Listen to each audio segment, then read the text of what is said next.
Well, hello everyone, and welcome to FishEZ Live on Friday night. It's at 8 o'clock hour, and here I am. Going to check out some interesting developments in this particular episode. But most of all, I wanted to certainly reach out to everybody who's watching this on replay. Please enjoy the program, but ask your questions and put them down below if you have a question, or if you just want to say you're stopping by.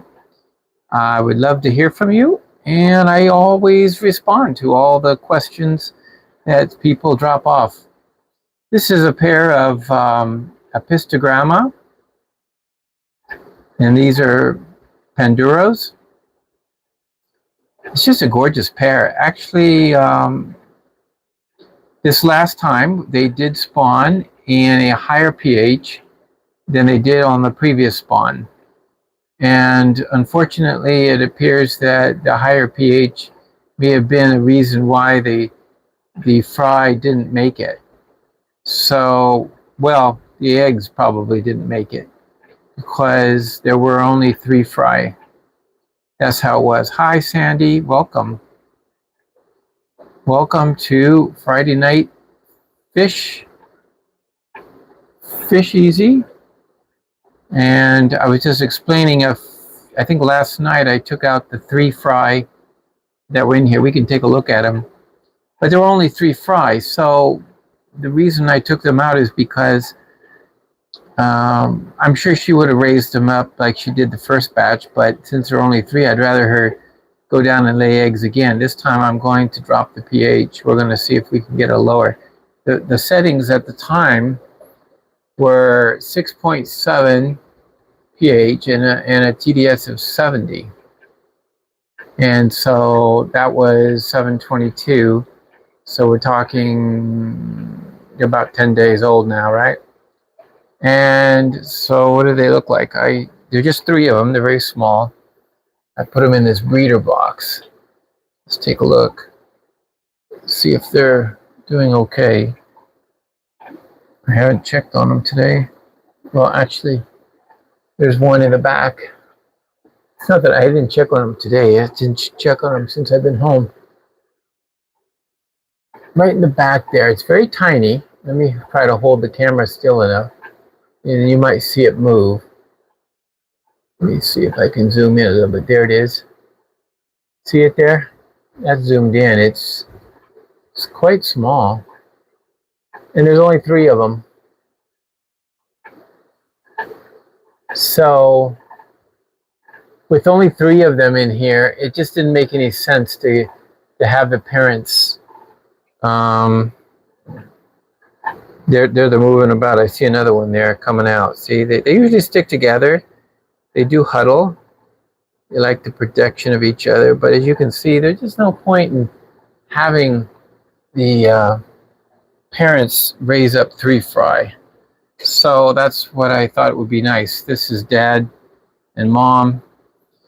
And this is a 10-gallon tank, and I thought it would be better if they went ahead and spawned again. So if you take the fry away, they'll go ahead and spawn again. But if she's not ready to lay eggs, then there could be problems. You don't want to take them, you don't, hopefully, well, she looks like she's reacting to the male.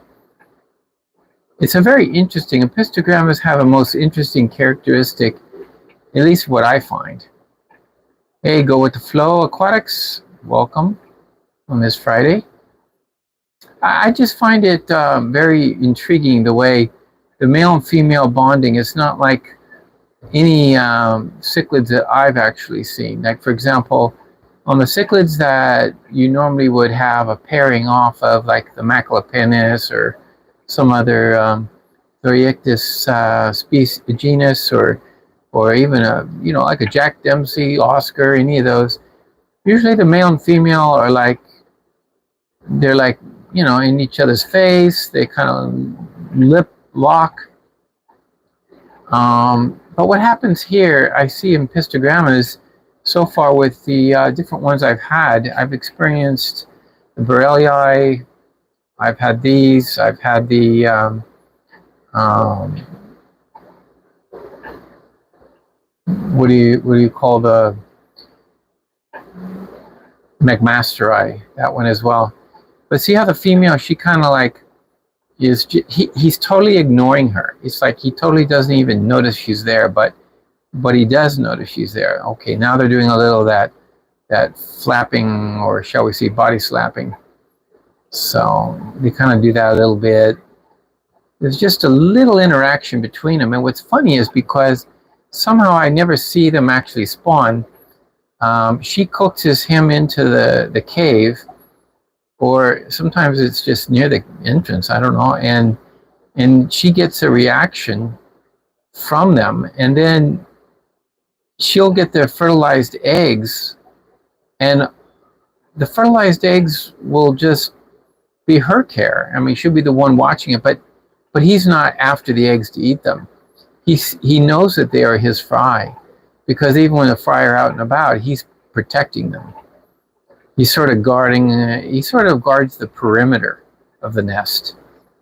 And that's what it seems to be like. They communicate somehow, but the visible action between them is not so obvious. Let's take a look at some of the other pairs that this week, I don't know if we have any that are actually got fry, but these guys, they're also in this tank, and the one next to it, the female and the male are like beautiful. But this one is going in and out of the cave, and I dropped the pH. It's around 5-ish now. Even I took out the peat. It was originally 4.1 when the peat was doing its job, so there's 4.1. But then I took out the peat, used it somewhere else. But watch, she'll go. Let's see if she goes in. Let's see if she goes into that cave. There she goes. She went. I think she went in. Yep, she did. She should come back out. She goes in and out, in and out, in and out. To me, that means she's got something going on in there. But nothing will hatch if the pH is too high. So the conditions have to be just right. And she's kind of guarding herself. She's like, sees this other one on this side, and they're doing the same thing. They're like, you know, they're saying, back off, this is my domain. But notice how in most all these cases, the male's up at the front, and he just kind of ignores the whole situation. He's like a true dad, you know. It's like his family duties are just, you know, like, you know, he does his own thing and leaves all the care of the kids up to mom. It's sort of an interesting arrangement. But yeah, mom is really protective of her fry. Now this one, you'll also see when they're ready to lay eggs, and the brilliance of the, you know, the brilliance of the pair. The females, I mean, especially get super bright yellow. I mean, sometimes the gold on them. Let's look at pair number. This is pair number 2 down here. Look at this one. She was the one that had the issue with the eye. You can still see a little problem with the eye, but it's gotten so much better, and putting the male back in there was a good thing. She's happy again, and they've been dancing around with each other. Now I just got to make sure I watch the eye very carefully and make sure it doesn't get infected or any type of infection going. But their tank this is the old numbers, so from June 15th. So we're going to have to get this water pH dropped from this pair. And so I'm just waiting. I ordered some more filters because I need some more of these filters because I've got so much. This is the pair that has the filter right now with the peat moss in it. I just need a few more of these small filters. I've just got enough pairs going on here, you know. Okay, there we go. Sorry about that. Sliding off. But they're interesting. The males are always up at the front. Females are always towards the back. I did want to show you something. It's kind of neat. I'm going to take a flashlight, and I want you to take a look at these fish when they've got a flashlight on them, because the color is just amazing. You're looking at them, right? Here we go. Look at this now. You can't really even see it. It's just kind of washed out on the camera. But in real life, the colors are just, look at the colors on her. It's pretty bright. Flashlight, she really shines. See that? It's like almost iridescence on the dorsal fin. I see on his right pectoral, it's kind of got a chunk chewed out of it. So female gets a little rough with the males. Oh, there you go. See, he sees something. But look at when there's a little light shine. I guess when it comes to this, I guess I can't show it to you. But in real life, it's really outstanding. The colors and the attractive. There we go. That's sort of like what it looks like. You get the lighting just right. And so this is our ace pair. They're doing very well. Their first batch is looking good. For some reason they're a little skittish right now. Oh, camera shy. Because normally they're up at the front too, begging. But I'm able to actually, some of these I'm going to start pulling out pairs with these fish, because there's a couple of them that are colored up. Males are obvious. I think we're going to be super female heavy on this one.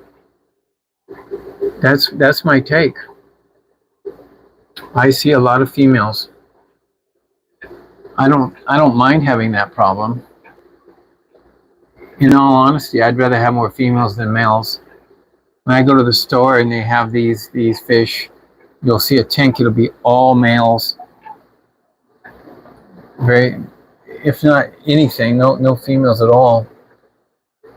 We've got some little baby fry now. This is, I don't know if you can see it. These are, let me see if you can see inside here. This is there's one in the back. Over to the left. See on the left? They're just, they're only a little, maybe they're about 10 days old too, but these are black ruby barbs.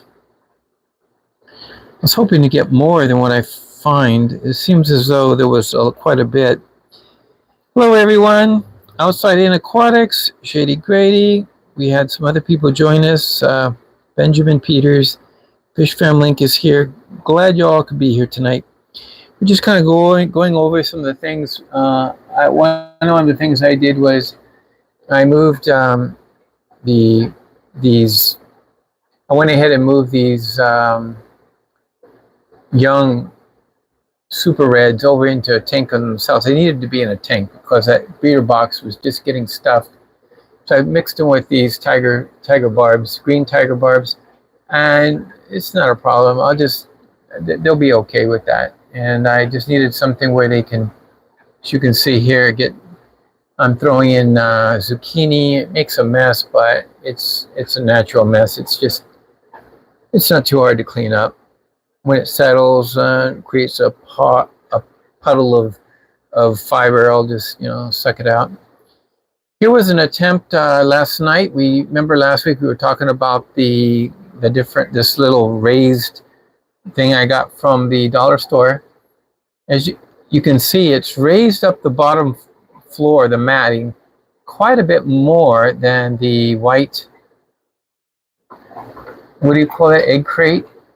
The white egg crate, like over here is the egg crate, right? This is what I was using to hold up the matting.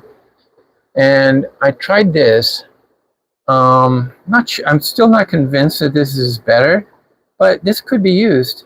It's not that this is better or worse, but I did have a problem. One fish did get underneath there, and so I had to get her out, the female. So what I put in here was checkered barbs. This is the first attempt for checkered barbs since I got them. So we're going to see if they did anything. They one of the females just refused to breed, and she stayed kind of large. I threw in another female because of that, and that female looked pretty slim after everything was said and done. So my guess is that we'll get fry. I don't know how many. It's the first time or first attempt for them. So taking a look, like for example, some of these checker barbs, like this one, looks pretty fat. This one, look at this one. That one looks too fat. Sometimes it might not be like they just kind of look like they could go with eggs. So I'm thinking they probably have eggs. The one that I took out probably looks more like this one. It's kind of slimmed down. Doesn't look fat anymore. I threw her back in here, so that's probably her there. And this tank, it's quite interesting. I did some good cleanup after I did the rock pile cleanup, and even after I did the rock pile, there were still two super reds that got somehow escaped back into the rock pile, so they're in there. I don't know, other than to just find an opportunity to get them out. Wait till they, if I see them on this end of the tank, I can throw my net in there and try to nab them. But I did something interesting, and I just working with the plants. I took this plant here, which I don't know the name of, and maybe somebody out there does. This one right here, it looks like it's down below there as well. It roots shoot out, but I don't think it's a actual rooting plant. I think it's a floating plant. There's some more of it right in here. I don't know the name of it. It came with a batch of Dantum Angels that we got, and so it was just in the bag with them. And so if anybody knows what the name of that is, let's see.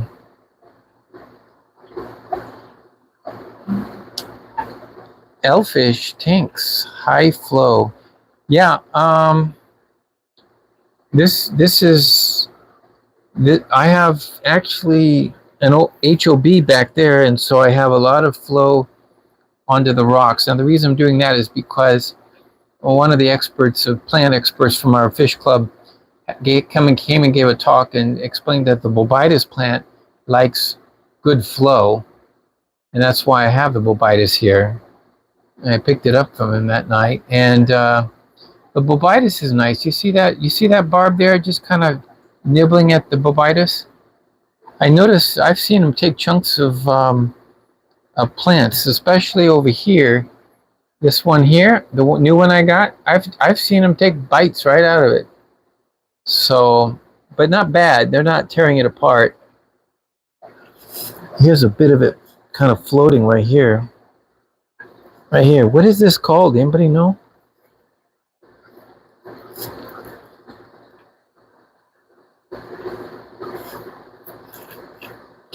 The Bucephalandra I have here, this is apple leaf Bucephalandra that keeps, it's really doing nice.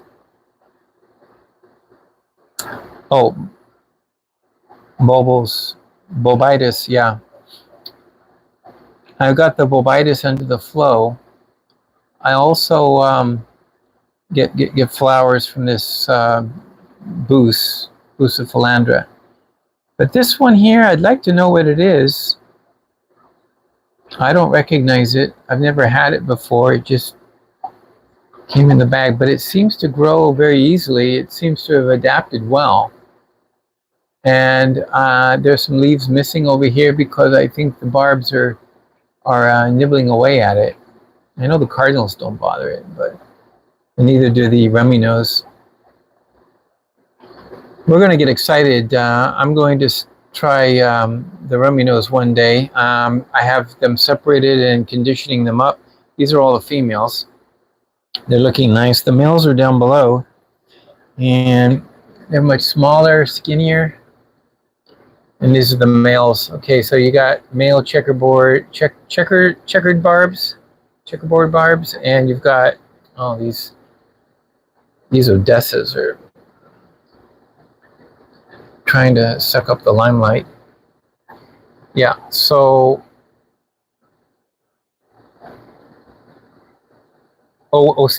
Steven's got it. Is the plant Hydrophila polysperma. Okay, I'll look that up. Hygrophila. Isn't there a common name? It's polysperma. Okay, yeah, no, I haven't. You know, the it's not that I don't check the chat. The chat, interestingly enough, it's there and then it just disappears, and I think nobody's posting. And I have to take my finger and try to bring it up again. There's some male. These are male checkerboard barbs.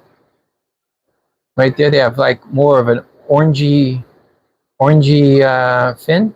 The females are yellow fin, and the males will, when they get darker, they'll get almost black when they get older and a little more mature. These are the male black ruby barbs. When they get dark, they look nice. They kind of roll in and out of darkness. So anyway, I see here, looking at the male rummy nose, they're always in the back. I have a feeling they're getting out-competed in this tank.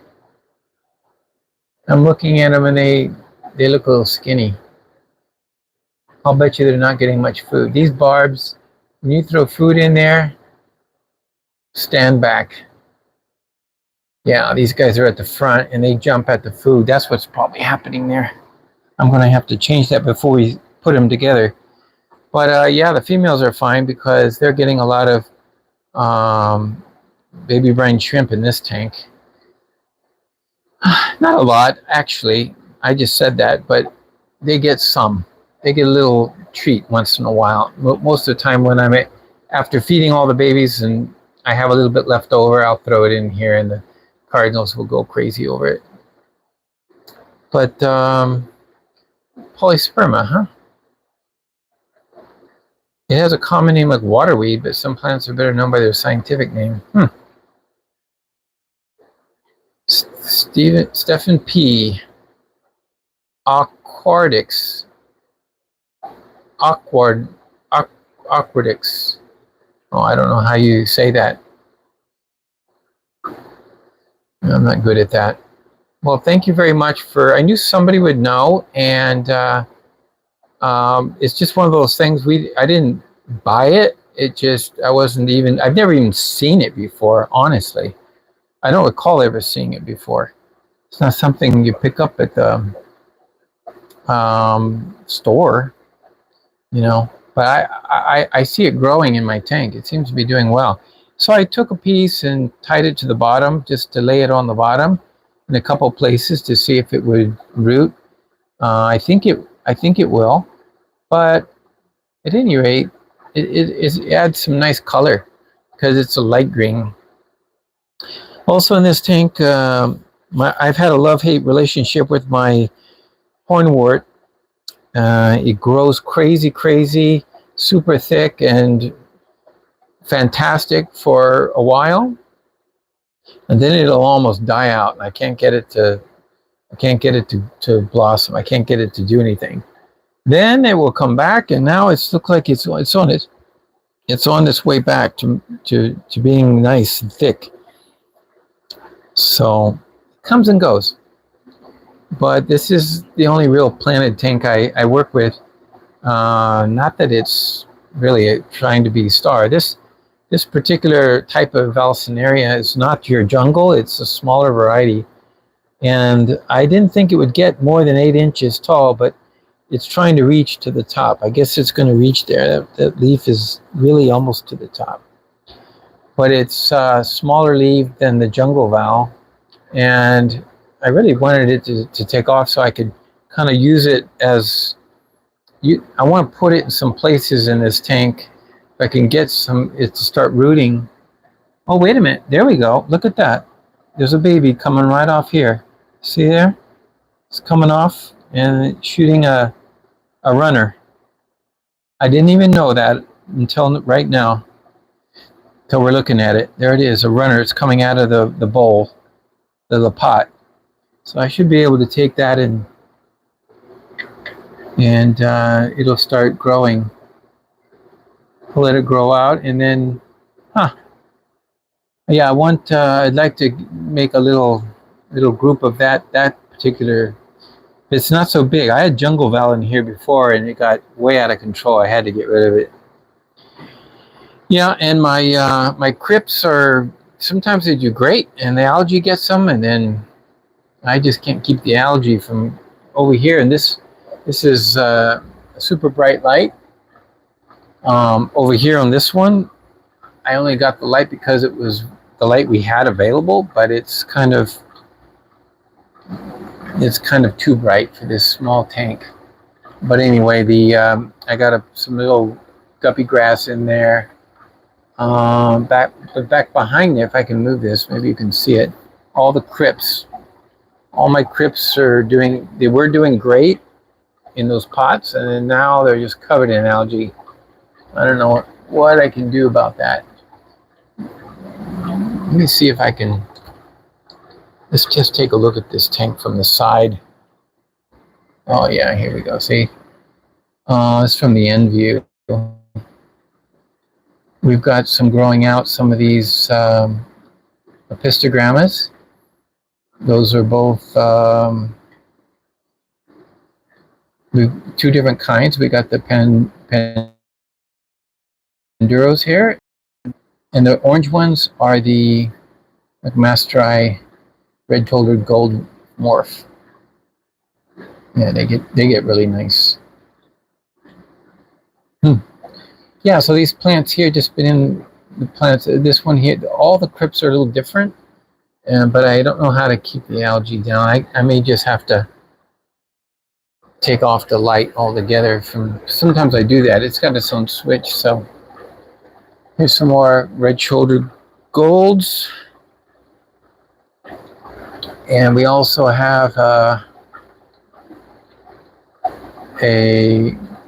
new batch of red-shouldered golds right here. There they are. There's a good number of them. So they've been away from their mom less than 8 hours. Less than 4 hours, actually. Yeah, so that's the updates, and I hope everyone's having a good evening. This is Friday night. Now that we've kind of warmed up, seen a little tour of some of the things going on, let's take a look at any questions that we have on the chat. The tinier leaf val, grows about 2 feet tall and thin leaves. Not sure what the type is. What I was looking for was something that was only 8 to 10 inches tall. But if it's just going to be thinner, maybe it's not going to be what I was hoping for. But you know what? It is what it is, you know?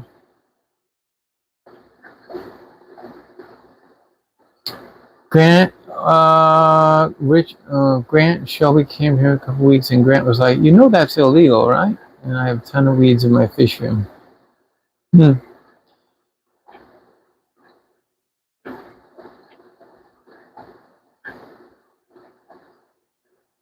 Oh, is that right? On Mondays, Monday at 5 Eastern time. Ah, okay. Well, I'll have to tune in, but Mondays at 5 is difficult for me, but I might be able to swing it one of these days, you know? Polysperm all the way. I pulled it out of my tanks and it's coming back with a vengeance.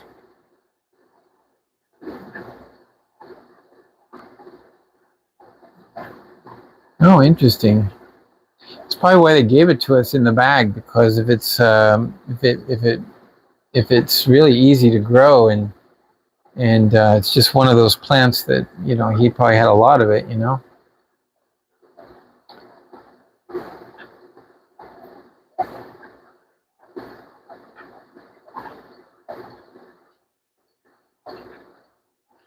What are we? Okay, great. I didn't see any questions. And water hyacinth also, yeah, invasive plants is just as bad as some of the other ones. Oh, Roman, you're back. So glad to see you on with us tonight. Roman, I've been thinking about you earlier today, because I was like, you know, we're going to have to do something about these fish. I've got, just to show you, 3 female thread fins, and I've lost the males. Let me see here. Let's just change the camera around. These females are looking so good. They're just in tip-top health. There's just no males around. I need to get those couple of males from you. Throw them in here and see if we can get some fry going. That would be nice.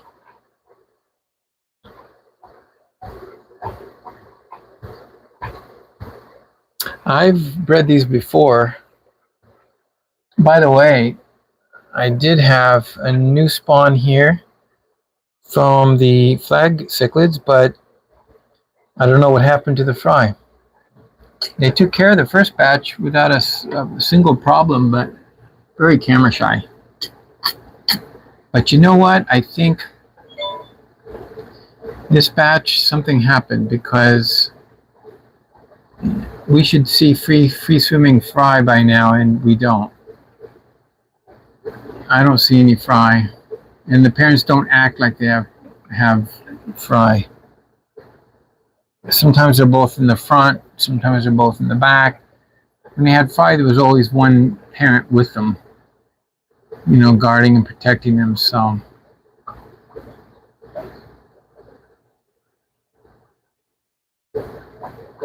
yeah, I do have, yeah, even that tank I told you with the algae issue, like this tank doesn't have any bristlenose in it. I did have, but I took them out because I thought they would eat the eggs. But it turns out that I was able to raise the first batch from this tank. I was able to raise a whole batch, and there was 3 bristlenose in here, and the parents kept them away, no issues. Now the algae's coming back. I should put some more of those bristlenose in there.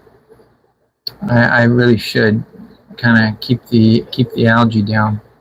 Unfortunately, it's almost impossible to get them to do anything with green spot algae. They won't touch it, but some of the other algae. Here's a batch of electric blue rams. There's about 50 or so in here, and I'm just about ready to get them into a bigger tank. But they're really nice looking. They're really nice. Anybody is interested in rams, I think the electric blues are one of the nice. German blues are nice. I mean, we do raise a lot of black rams here. I do have some black rams over here, but honestly, I like fish with the color. That's just me. I'll show you the black rams, but I'm just like, here's the black rams. They're doing okay. They're really looking good. They're doing well in this breeder box, but I want to mix them. I think I'll just put them with electric blues since they're about the same size and of the same temperament, and just move them all into a bigger tank. But I can mix them. They're easy to tell apart. Yeah, so breeder boxes are getting full again, and we've got, here's a batch of angels. These are platinum angels, I think. J2, yeah, these are platinums. And we've got more angels behind me. These are about ready to get moved into a bigger, you know, definitely going to be moving over to the grow out center. And then here's some koi angels. And we have another batch of wigglers. These are platinums, and they're not free swimming yet. And then we have eggs from a new pair of koi. And I was expecting them to hatch. Did they hatch? They should hatch any time, maybe tonight, because it's been a few days. Well, okay, so that's what's going on. Thank you so much. I've learned so much about the plants. I'm not a plant guy, never claimed to be, but I've tried a number of different things. I try watching the videos and people talk about how easy it is to grow plants, and I've never been able to successfully grow a lot of plants that, I mean, I don't know why, but I do have, even my moss, there are times when it'll just take off in a tank, like the Java moss, and then I'll have this tank full of Java moss, really rich. And then when I put them with the Barbs, I think they nibble at them, and now it's all dying out, you know, down there below. They're a little too rough with it. They just keep nibbling at the Java moss, and I think that's what's happening, why they're not feeling so good, you know. And I do have in that tank with the bright light, there is a mono shrimp in there, some adult amano shrimp, and still they can't keep up. And you've been breeding bristlenose, Cory, neocardine, and pseudomugil in the same tank, no problems. Okay, I think you go with the flow. Yeah, I'm thinking, yeah, sometimes it just kind of depends, but if for example, in the case of when you're using mops and you're hanging mops, I noticed that bristlenose don't like to go into the mop, and I don't think they're eating the eggs of the blue eye rainbow fish. I don't think they're doing that, and I think that's the reason is because they grab onto the mop and they don't like it. You know, it's yarn. You know, it's not even real plant. It's not like a smooth leafed plant, like a crypto. You know, so they don't like to hang out in the mop, so they leave. So then that tells me right off the bat they're quite compatible in the same tank, and they won't eat the babies. So I've done that before. It works out okay. There are some plecostomus though that are not actually vegetarian. They're hypensistrous plecostomus.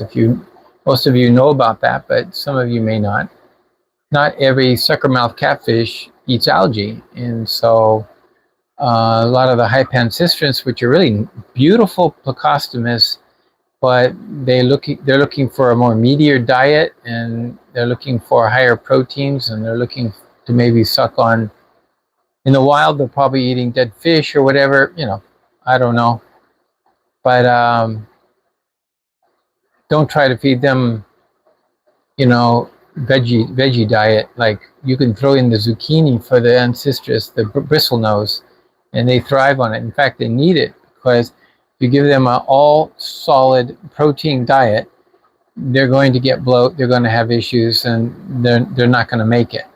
But if you give them a good amount of green beans, or you can use zucchini and even cucumber, and you just slice it. And I went to the grocery store last weekend, and there was 2 bags of zucchini that was like a little on the not so presentable side, like the skin had been kind of like ugly looking, maybe got scraped, and you know, it just wasn't sellable. So what they did was they put a bunch of the zucchini into a bag, and into a $2 bag, and once it's in the $2 bag, you just, you know, it's $1.65 or so. That's Canadian dollars here, but $1.65 or so for a pound, and I was able to get, I don't know, it was like five zucchinis for $2. So those are what I just chop up, into little strips, little wedgies. I do them wedgies, and then I put the wedgies into the freezer after I cut them, because I don't want to freeze the zucchini. And if I freeze the zucchini, then it's hard to cut. Well, it looks like we have a guest that just popped into the fish room. You want to say hello? Hello, everybody. And what are you up to tonight? Having some Besides no good. having some fun. Fun? Okay. Yeah. Just to make sure everybody done this already, subscribe, and leave and like the video. So please. Like and subscribe. That's nice. Thank you for And that also little... turn on your notifications so that you can never miss a video of FishEZ. Thank you. That was kind of you. Now I should get back to my ocean. Bye.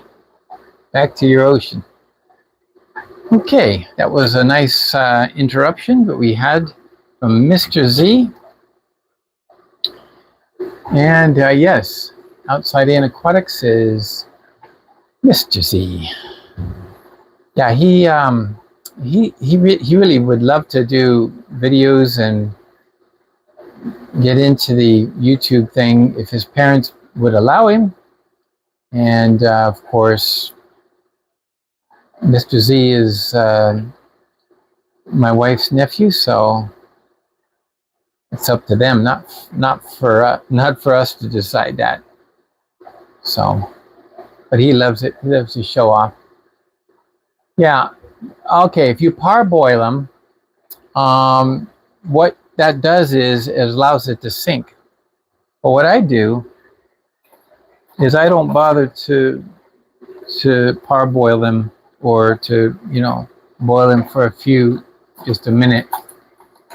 What I do is I use these rods. These are stainless steel rods.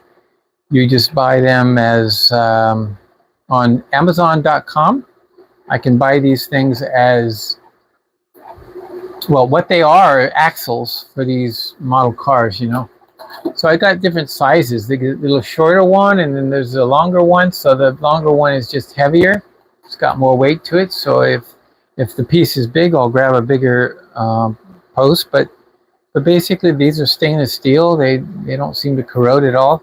And I just poke it through the length of the zucchini, and also get it through the skin, the outer skin, to really hold it. Now let me show you one that they've been chewed up. Okay.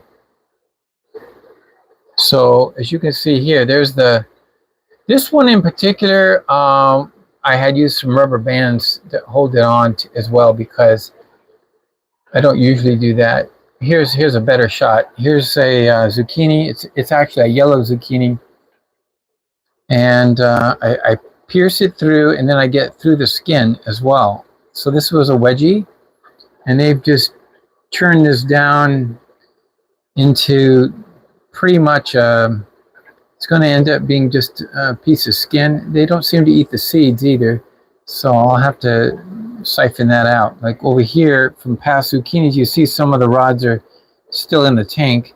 I just pull them out every once in a while. I'll grab them when I need some more. And so I give this as good roughage. They need the roughage.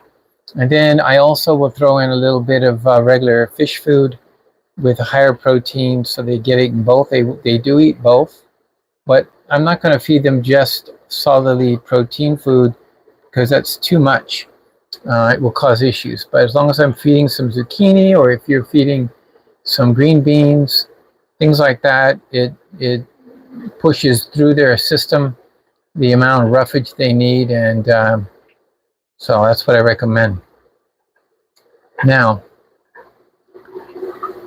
before we had that surprise visit, let me see, what were we talking about?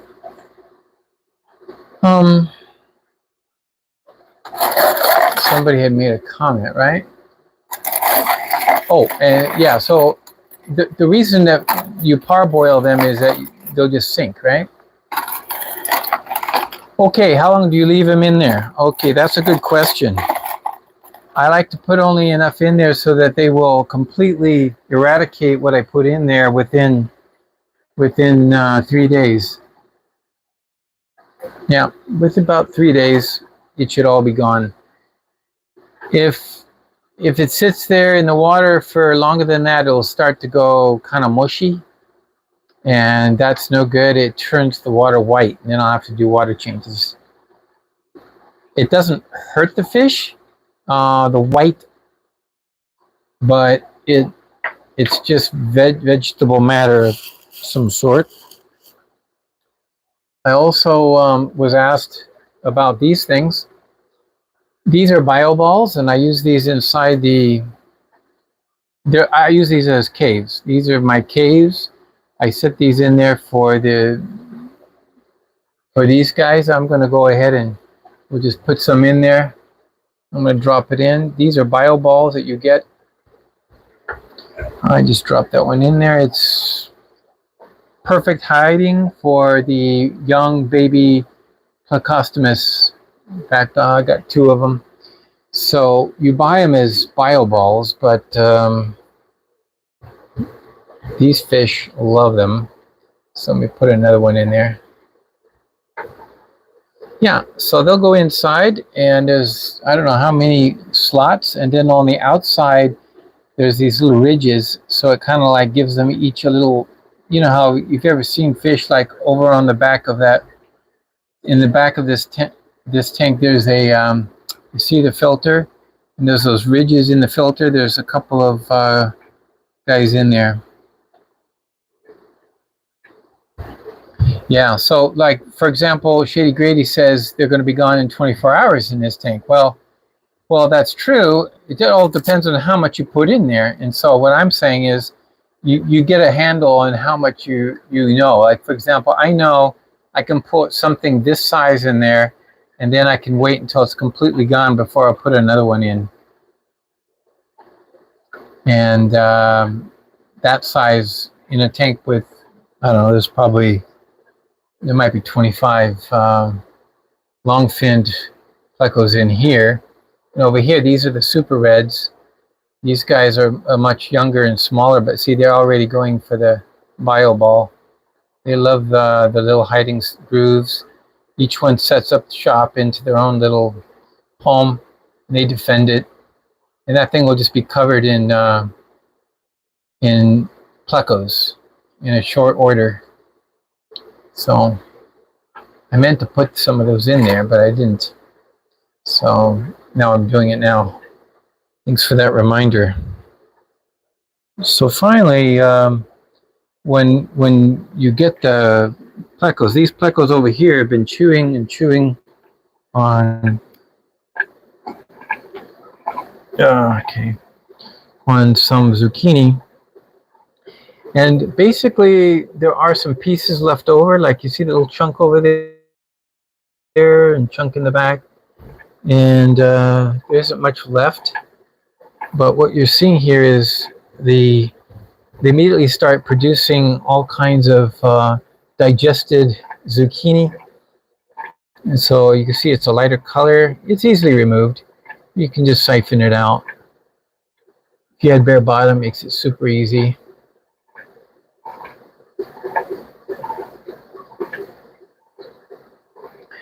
But these little guys, I know these guys are mature. I would love to they're also on my list of fish to breed. We're going to try to breed some of these tetras. See if we can get successful with them. Their behavior is interesting. They set up a hierarchy, and the males just start attacking the other fish, and the whole group will be up in the corner, and then the one male will be out in the center, just bullying everybody. But if you have fewer fish, it's a lot worse. But I think with a nice sized group of, in the case of tetras, I really recommend 16 fish or thereabouts, because that really makes for a nice group, you know? Yeah, maybe you're, yeah. So the other, yeah, what I found is that in the case of the strips or the coins, they eat. I don't know. I have a trouble keeping them down. If you parboil them, I guess, and just drop them in, then that's fine. That would work. I just don't want to take the time to parboil them. 12 zucchini a week, man. You have a farm going. Yeah, I asked for the banged up ones. Yeah, it's like, oh, yeah, I'll take the banged up ones. My fish don't mind. They haven't even noticed. Yeah. Oh, they come to the front. I know they're camera shy. Let's see with these guys. You can get you a better view of our Apistogramma panduros. Well, they are camera shy. They don't like that. They're looking at me like, what is this? But some of them, they're losing the black on the ventral fins, so I know those are male. Like this one right here, out of focus. I don't know if I can get my finger in there and bring it into focus. There we go. So if you look at the ventral fin, it's lost its black, and a female will be like that, black ventral fins. Also on the sides, you'll notice there's not any black on the underbelly. So this one's going to be a male right there. Now the ones below it, black ventral fins, pelvic fins, same thing, and then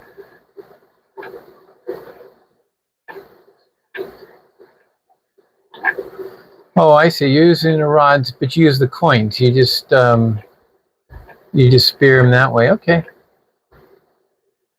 it's just the way you cut them, I guess. I try to make it when I put in, like for example, down here, when I put in a zucchini, these guys go crazy, and there's really too many males in here. I'm going to be taking out two or three, but there's a lot of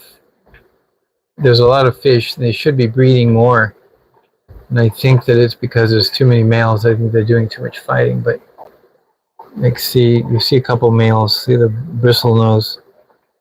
But when you throw in something in here, they go crazy. Let me just show you. We're going to set the camera down right here. We're going to see what happens when I throw in a few.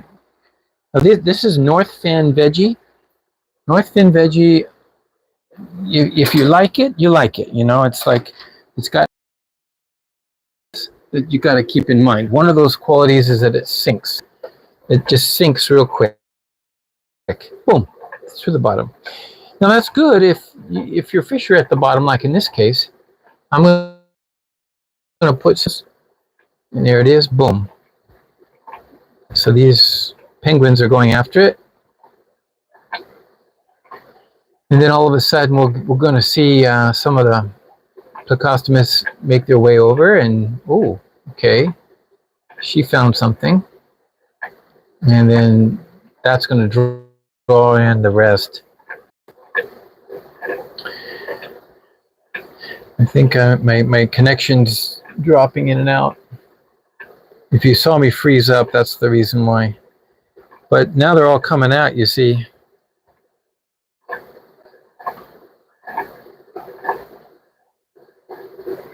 Yeah, that's what I'm going to do too. I'm going to take out some of these males. It's too much, but you can see how many fish are in here, and I'm not getting any production. But some of these females are pretty young.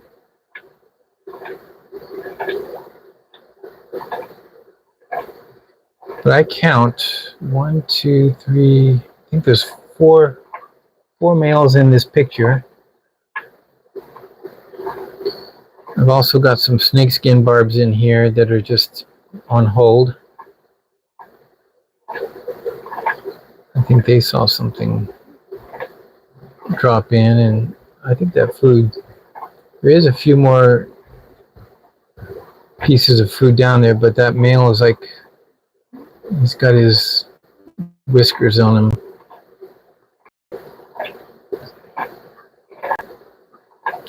Yeah, it gets to be a real feeding frenzy. But I try to feed these guys most. Oh, those snakeskin barbs are going at it.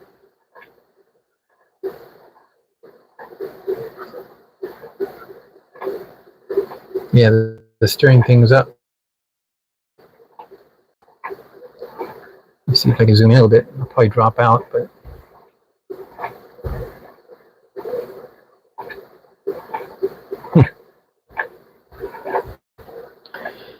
So while I'm sitting here, I may show you plants today. I've got down below my coldest tank, cold water tank, and those are got some rosy.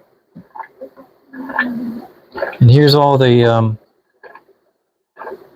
They're not. These are called rainbow shiners, not rosy. These are rainbow shiners, and these are the ones I've raised this year. I haven't had anybody really show an interest in getting some, but I'm going to put them back in with the parents now that they're big, and maybe stimulate, kind of work on this tank a little bit, try to get some more activity going. Yeah, somebody asked about KH and GH. I did do some testing a while back. It's been a while since I did that. Let me answer that question. What's the pH? There was somebody who asked that question. And that's what I want to do is let's get the pH meter. Right now, the pH meter is sticking in this tank with the, what's the word? It's in here with the filter, peat filtering. Just to watch, it says 5.3 pH. Let's just go ahead and let's move it over to, we'll go ahead and move it over to, well, let me check. I'm going to go ahead and check what is that bucket we have the rainbow shiners in. I'd like to see what that is because I'm acclimating them right now. Actually, I poured some water in there, so it's not going to be accurate. I don't know what the pH was before bringing them over, but it's 6. It's going, it says 6.4, and it's, let me see if it's rising or lowering. It must be rising. Yeah, 6.4, 6.5, so it's a fairly decent. It's probably close to 7. If I left it in longer, we'd get a more accurate reading. Let me go over to my tap water and get that answer. Somebody was asking about that earlier. And I'm going to just take some tap water.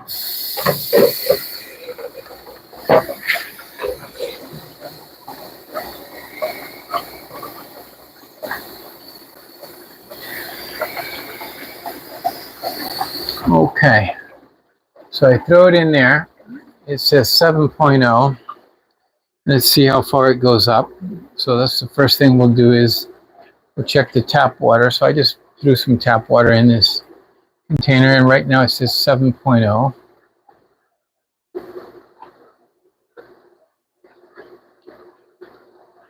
Okay. Okay. Swish it around. Might go a little faster. 7.0. That's right out of the tap. 7.1. I'm expecting it to go up to 7.6. I think that the last time I checked it, 7.2. It should go up to about 7.6. Now for GH and KH, I know it's below 7 pH when after I run it through the RO, and I get RO of about less than 10 parts per million. The pH just out of the RO machine drops it. So let me see. I'm looking for my test kit. I don't see my test kit. I guess I've forgotten where I put it.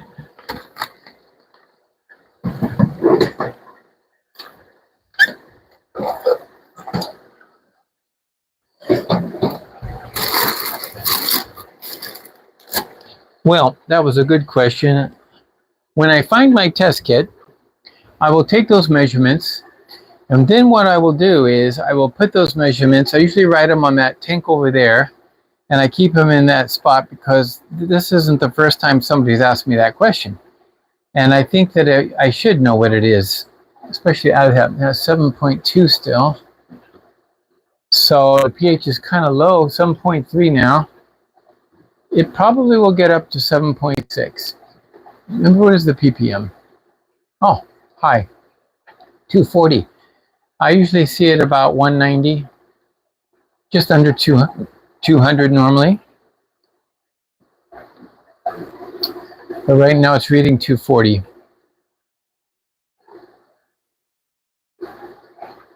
Okay, now it's 7.3. All right, and then the difference, like for example, this tank behind me, the one here where we're looking at where I took out the 3 fry, these Panduros, let's just take a look at what that is. If tap is 7.3 or 4, let's take a look at what it is now.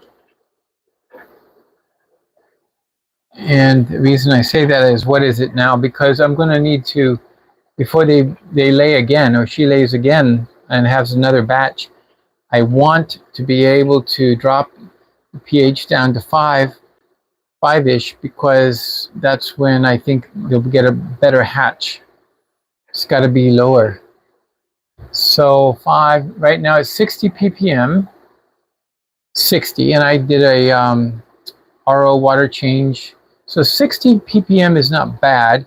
That tank has a lot of debris and leaves and things in it.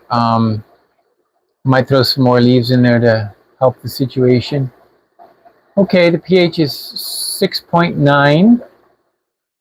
6.9 right now. It's like I told you, the RO fresh out of the, RO straight from the RO machine will give you anywhere between 6.7 and 6.9 pH. So right now there's no active pH droppage. Like I need to throw in my leaves. I have a bag of leaves over here, which I am using. I also have, I can use some of these leaves that we've got from our business. We sell on aquarium.biz. You can get packets of guava leaves. That's a 20 pack. Cinnamon leaves. This is, and then Indian almond leaves. So these Indian almond leaves are from Sri Lanka, and they were imported by me and Malik on the aquarium.biz business, and we are online, so you're going to be finding more and more things online, things that we sell. And even if you're in Canada, we can ship fish.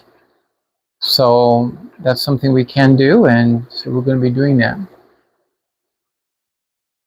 Sheller Aquatics, hello. Hey, Steve, so glad you could join us tonight. I did, just before going live, I saw you had posted a new video, and it was a picture of you opening a box or something, and then I said, oh, that's an interesting topic. I want to save it. I saved it for later because I had to go live right now, but I would be watching it right now. In fact, I'll watch it after this.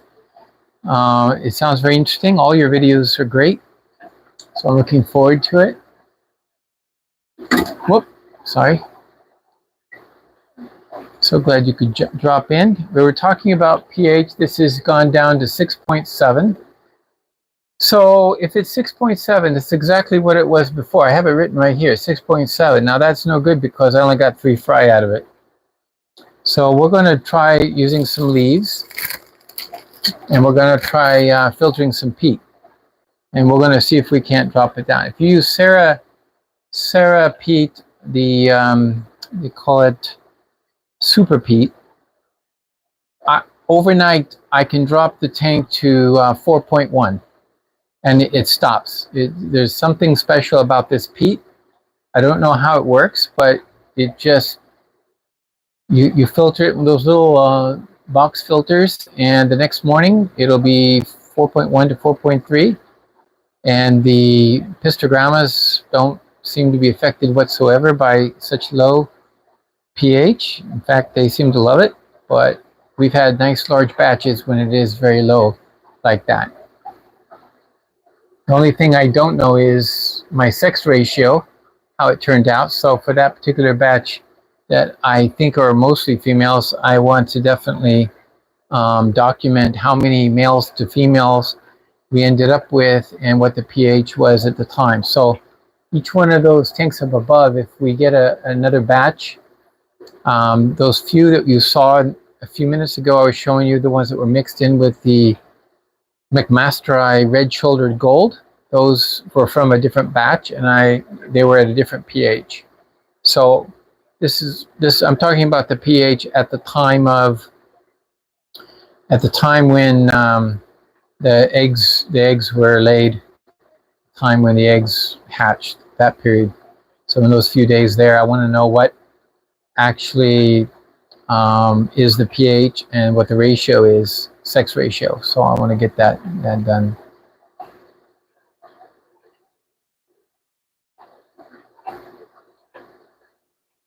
Low and shady. Steve, tell us what is the subject and the title of your latest video that you just posted? I don't mind you telling everybody. It'd be great.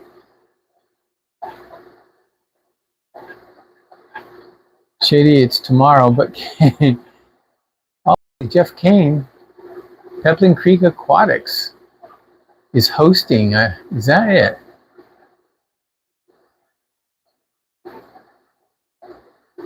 I wonder what happened to Jeff tonight. There's your answer. He's on the road. So Shady Grady, you asked about the KH and GH. I'm going to have to get back to you on that when I find my test kit. And I'd like to test it. It's been a little while since I've done it, but I do know that it's not high.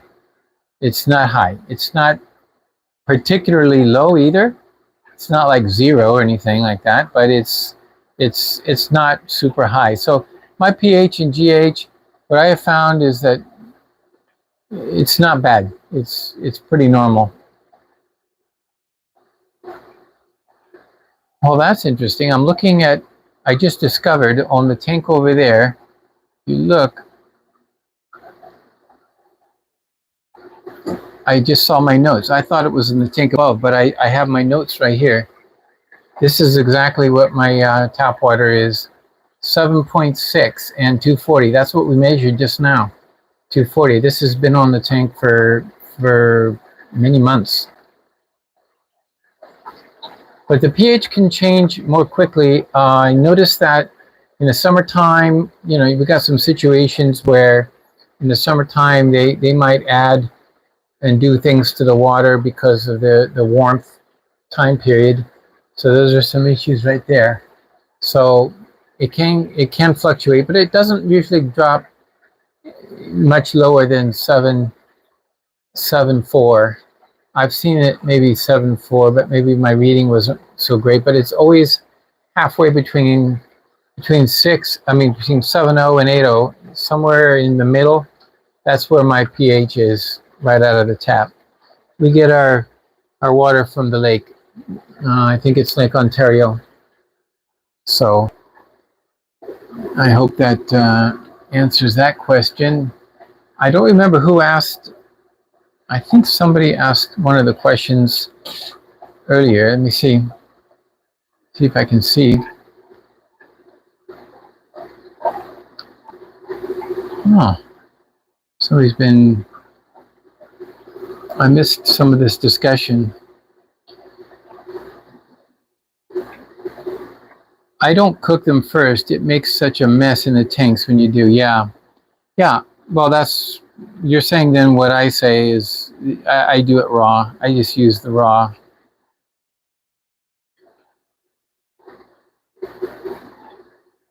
Yeah. Are you talking about the snakeskin barbs? Yeah, they're quite common here now. They didn't used to be. They were hard to find. But these were purchased by a friend, and he has given them to me to breed. I've got them split up, females in one tank, males in another, and then the unknown, the ones you were looking at are the spares, and they're just in the unknown tank. They're just on hold. Okay, yeah, so it looks like I got caught up. I didn't miss any questions. I thought I did.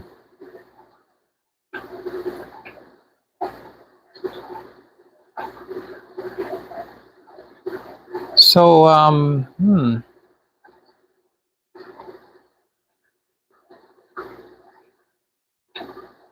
Peplin Creek Aquatics, where are you located? Can you remind me? I know where Jeff is. Jeff's in Wisconsin.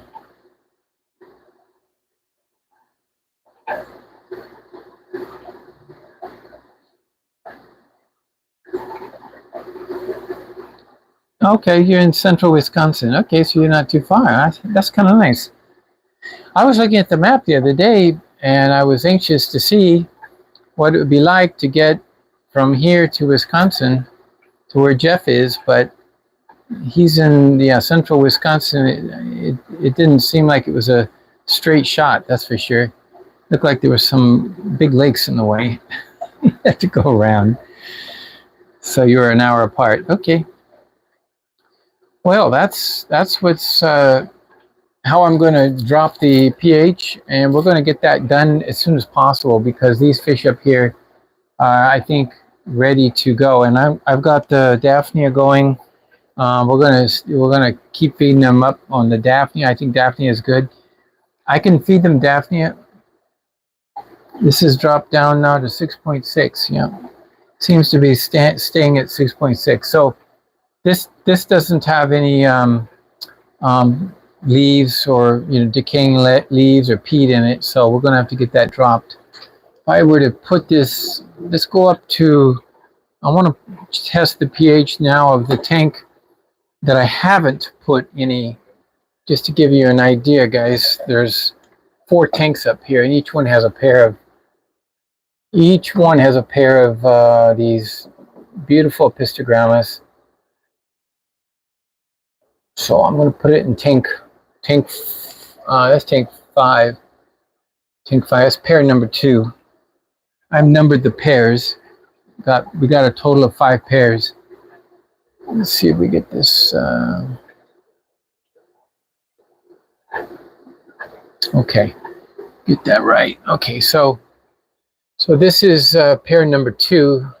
They're the ones that did have the smaller batch, but they had them at 5.3 pH. And it was a smaller batch, but it was a decent sized batch. So if you get 20 plus fry, I think that's decent. You can get bigger ones, but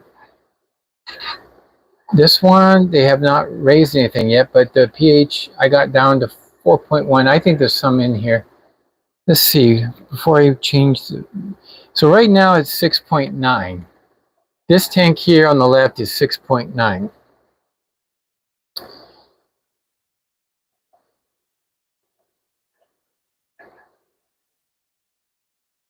Your L134s,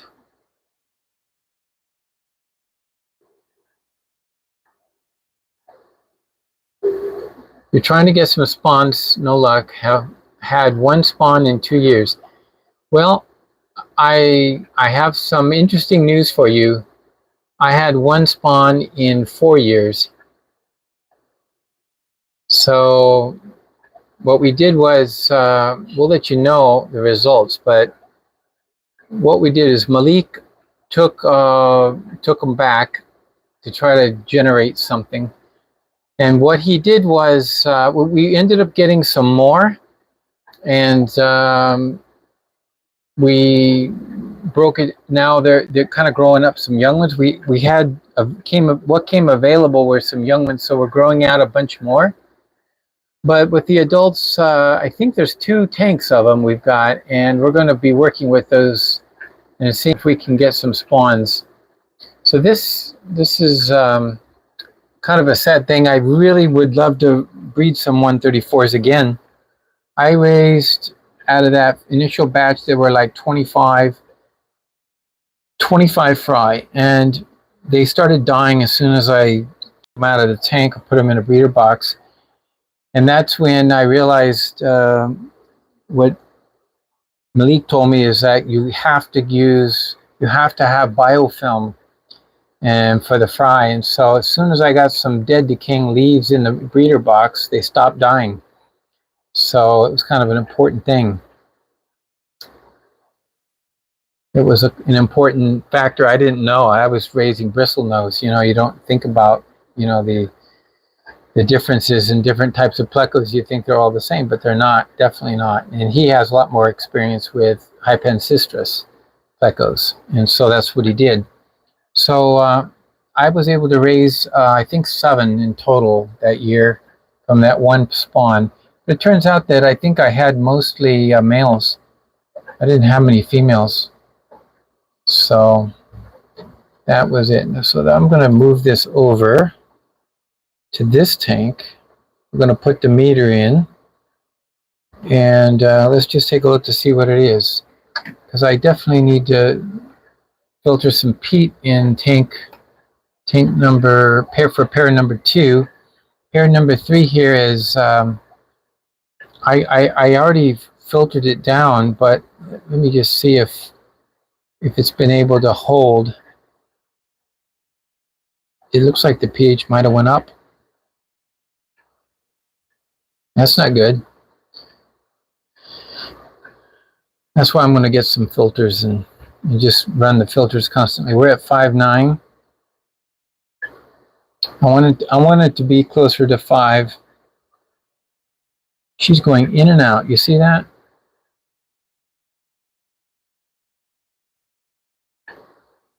Well, it would be awesome if she just at least get one spawn going from the pair. They've never spawned this pair. And actually, the pairs 3, 4, and 5 have not spawned at all yet. And she goes in and out too. This one.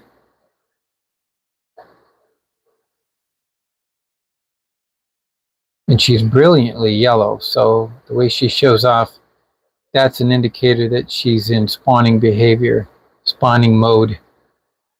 Okay, it's 5.7, this pair 3. 5.7, 5.6 now. Yeah, so 5.5. I don't know if this is going to be low enough. I think I will get the peak going again. I just could maybe start adding more leaves. I really want the pH to be around 5 when they spawn.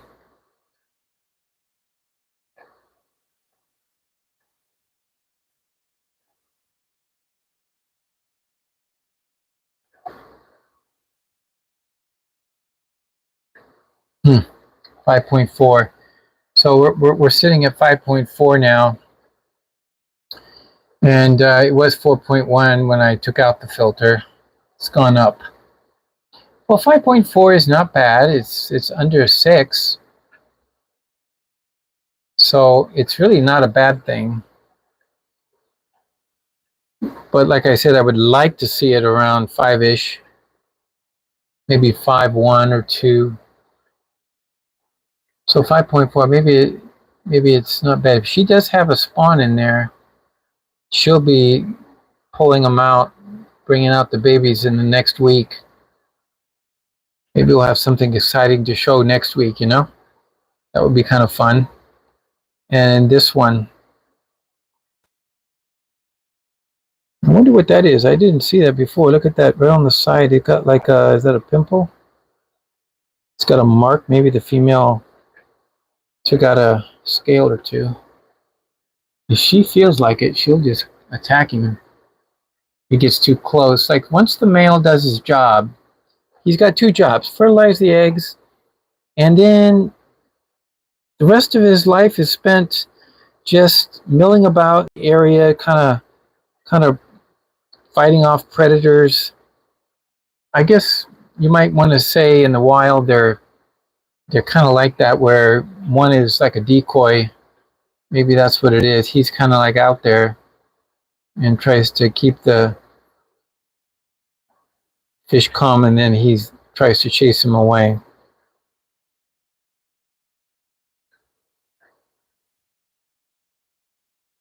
He sees the other one. Look at this.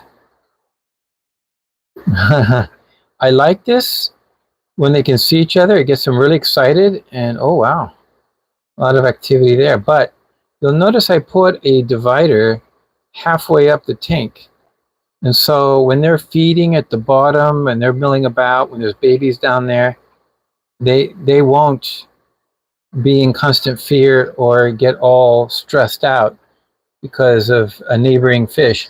They only see the neighboring fish when they get up high near the top of the water. The top looks like top 40%, and that's enough to make them like, hey, you know, this is my territory. It's for them to really stake out their territory and to have something to go after.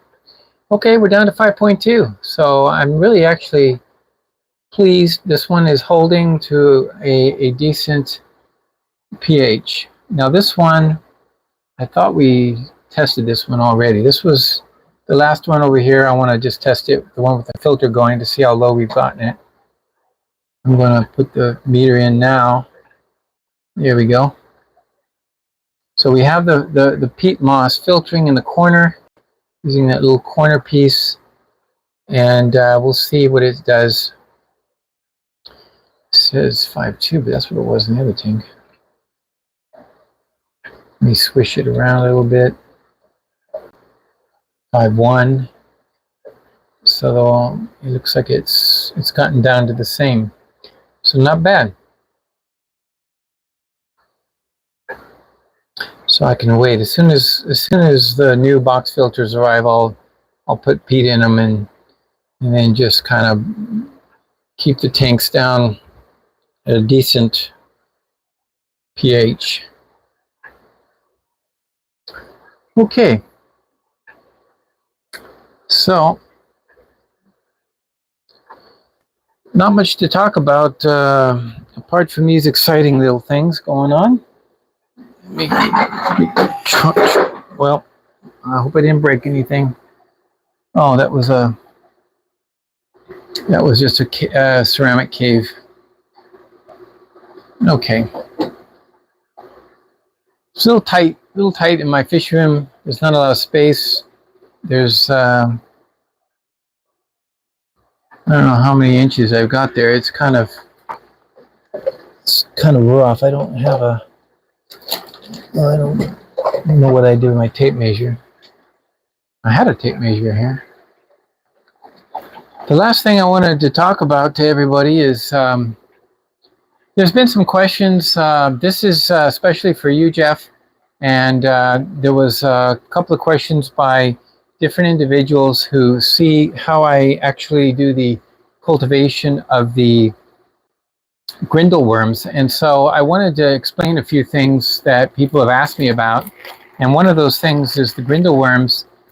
I've seen people claim about, you know, their Grindal worms, they produce it in mass, and maybe they do, and they do it in dirt, you know, and I don't know how they actually do a good job of separating the dirt from the worms when it comes time to do it, but maybe they do somehow. I'm not sure. However, I use a different product, and people have asked me about the pads. Okay, and they get pretty grody, so when you don't even recognize them. So I've sold a few, and they are well-established pads. What that means is when I sell them, it means it's one I've been using for some time. It's a culture that is producing a good number. Now, from time to time, the pads get grody, and what I was told by the person I got the Grindal worms from is you just take the pad and you can just squish it out in tank water, and that's what he would do. But the grody, or I should say, it's the excrement from the worms that just goes into the tank, and I don't particularly think that's the greatest thing, in my opinion. So I just use the hose. I take a high jet of hose and I just squirt it out using tap water, and I kind of clean out the material. Now, what is the material? That's the question that I want to address, because I have a bag of it here, and it's something I purchased. I think I got it from I'm not sure where I got it. If I got it from a auction or something, someone had a bunch and I just got it. But you can order it. I'm pretty sure it's easily ordered. I got a huge bag of it. Let me pull it out. There we go. Yeah, this is it. This is the bag of the stuff I use. It's called Super Filter Sponge. Super Filter Sponge. Okay, made in China. It comes kind of like in a, not in a fluff. Comes more like in a pad, sort of. For example, if I want to use filter floss, what I use for filter floss is the cheap stuff called polyester stuffing. And you get this in a very large bag. And this is polyester stuffing, and it's just kind of like cottony. And so I use this for the box filters. I use that for just filtering. I might put some of it in the hang on the back filter.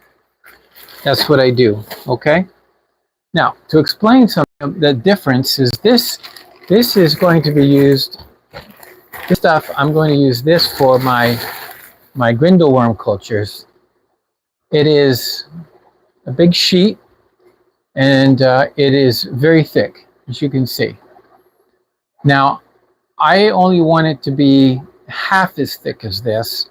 So what I do is I will cut out a piece and clip, clip, clip with my scissors, and then I'll end up with a piece of this filter. And so what I end up with is a square like this, and then I separate it like that and pull it apart right in the middle. And so I end up with two pieces. So this is like double thick. Let me go ahead and let's get a sample. I have some Grindal worm cultures that need to be restarted anyway. So I'm going to pull out the material. Okay. So here's about the size, ideal size. This is from the Grindal worm culture. So this was sitting on top. I fed them last night, 24 hours ago. And so this is what Grindal worms look like. You can get a good view of them actually, huh? It's kind of a close-up. And they're just like, if they don't find enough food within 24 hours, they'll start going back into the filter floss. So if I open it up and look at it 48 hours, there'll be nothing on here. There's nothing. You won't see any worms. They will have gone inside the filter floss. So what I do is, hello North Aquatics. Glad you could join us, James. And so what I do is, I take the food and put enough on there so that within 24 hours they've eaten it all, and they're going to be on the surface just like this. Now I'm going to take this and I'm just going to dip it into the tanks, right? So let's I'll give you a bird's eye view. I'll go ahead and get up on the crow's nest one more time. Come up. Oh man, almost fell. That wasn't great. Okay. Whatever I did, I messed up everything. Yeah, all the fish are spooked out because they felt an earthquake. That was the rack. I fell against it. Okay. So this is what I do. So I take my worms and I stick it in the first tank. And there we go. Dip it. And there, oh, way too much. Just a portion. There we go. Go to the next tank. I'm just feeding them their worms. My breeders get all their worms. They can eat. So they love it. Look at them. And they'll stay live for 24 hours. but I got way too much in here. Way too much. So I might take my baster and pull some out, just because it might be too much. And over here, I'll do the same. This one little square every 24 hours will give me enough to feed the fish. There's quite a few in here, so let me just go ahead and give the electric blues some worms tonight. You're gonna love that. Pick away at that. Okay, see if I can do this one-handed again without. Okay. All right, I'm back with you. Hope I didn't lose anybody in that terrible earthquake. I have to use a little step ladder to get up there, and this room is good. If it was any different room, or a fish room that was of a good size, decent size, it would probably not have 3 levels, just two levels of tanks, and maybe the top shelf would only have storage or water storage, and that's it. I'm going to rinse off this.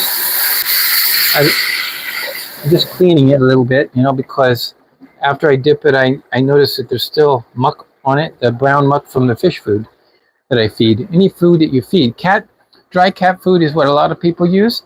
I haven't tried the dry cat food because I don't have any dry cat food, and I will try it one day because I'm curious, and I'm also interested in how cheap is dry cat food as compared to expired fish food. At any rate, this is the size I want to make, so I'm going to take this, and I'm just going to measure it out on here. I'm just going to place it here and then take my scissors.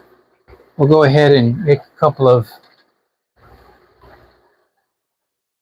To me, this is the perfect size. I don't know exactly why, but I just want to here cut that off. Okay, here we go. And then I'm going to cut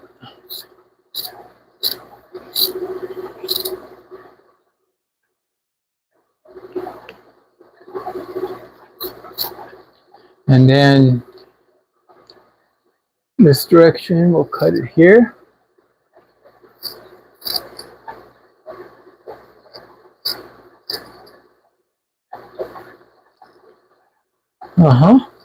Okay, so I just cut a square out of this material so you can see.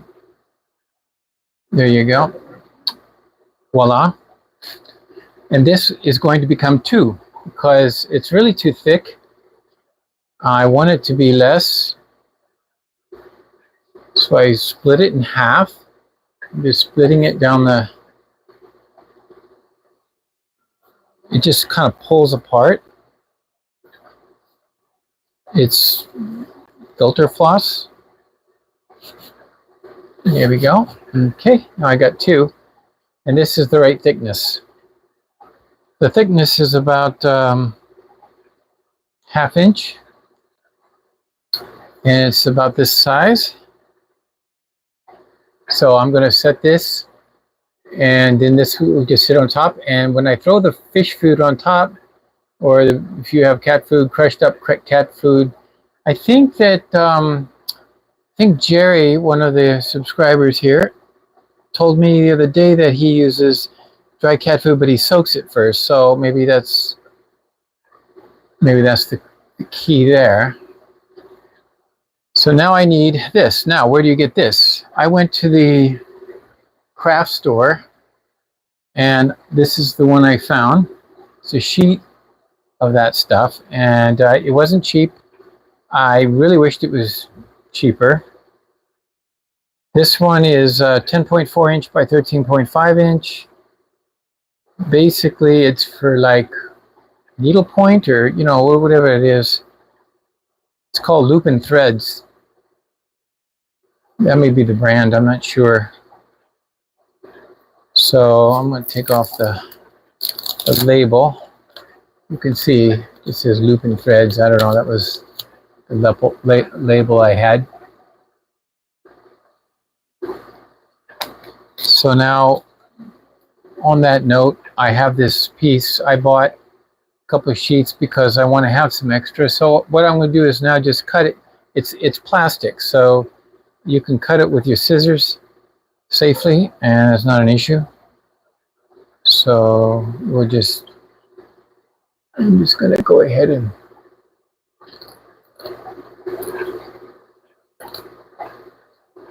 I'm gonna make, I need 2 of them, right?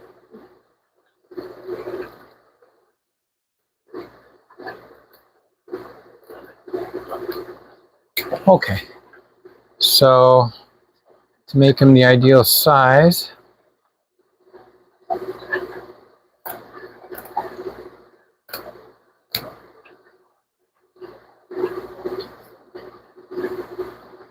okay, beautiful. Here we go. Okay, so now here's the original that goes back on my existing culture. Now I'm going to make 2 more, and I have 2 of these, like that.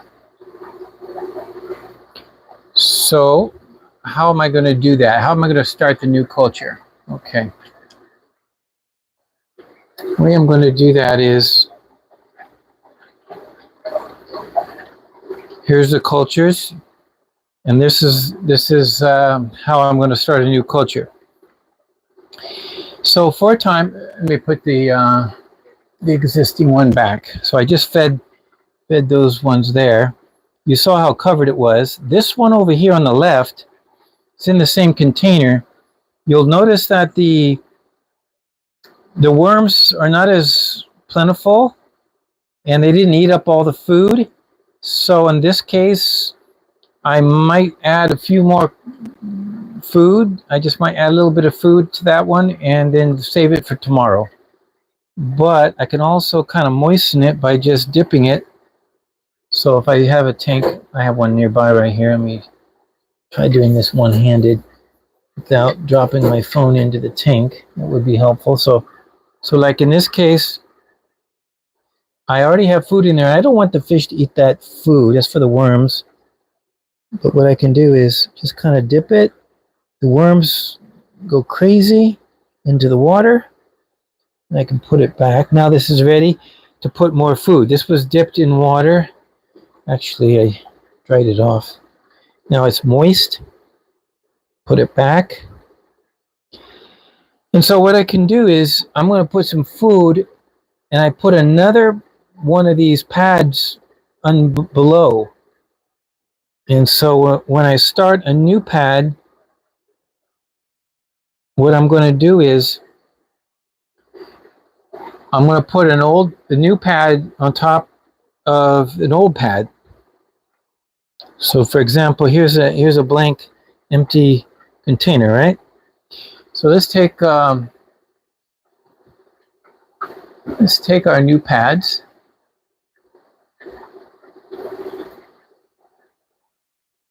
There they are. And I'm going to rinse them. I'm just going to get them wet and try to squeeze out the excess water. Now they just kind of, there we go. So in this case, what I can do is I'm going to take this one, which I know has a lot of worms in it. This one. And then I'm going to take this and this, put my new pad on top. So I know those are full of worms. I'm going to make the worms come up, start anew, make them climb up. They need it moist, but they're not aquatic. So the worms will die in water eventually. It does take a while for that to happen. But now this is how I'll start a brand new pad. These have been on the bottom, and you can see this is what I meant by real grody on the bottom. You'll see it's mostly excrement. So I'm going to, let me put the phone down if I can. I don't know if I'm going to be able to put the phone down. So you see it's kind of yucky. I don't know if you're going to be able to see this. Maybe if I use my, okay, then I'm just going to go ahead and rinse it out, the bottom, get rid of all that, kind of give it a squeeze. Now I know there's worms in here, see? So this is going to need, I'm going to do the same thing with this one. Actually, yeah, let's do the same thing with this one.